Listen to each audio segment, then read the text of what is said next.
why you're not responsible for that.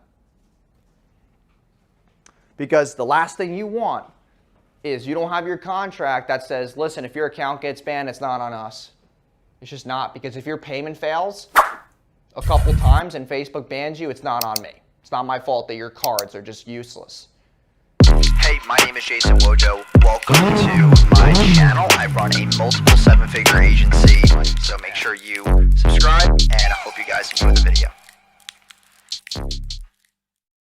Like, that's one of the most annoying things too, is that when you're trying to do fulfillment and the client's card fails, and you're just like, okay, like, why can't you just update a card? Can you give us the card?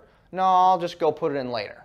And then like they kick it down the road, and this was before contracts. Now they do it within a couple hours. Like, they're very fast with it now, because I'm like, listen, your ads are going to decrease in performance if you don't update this card as fast as possible. That's how I do it, because technically it does. I don't know if you guys know this, but like when an ad account gets disabled, your cost per impression and reach goes a lot higher.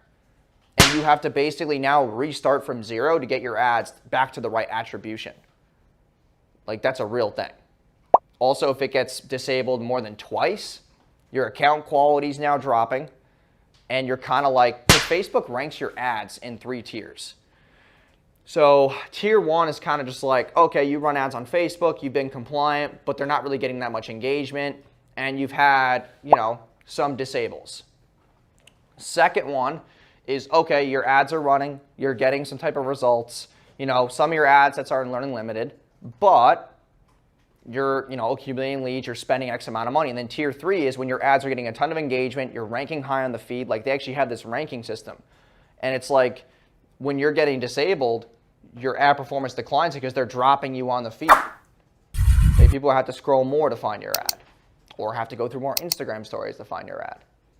Hey, my name is Jason Wojo. Welcome to my channel. I run a multiple seven-figure agency. For the past 4 years, I've helped generate me and my clients over $75 million, and I've been featured in Entrepreneur Magazine and New York Weekly's 30 Under 30.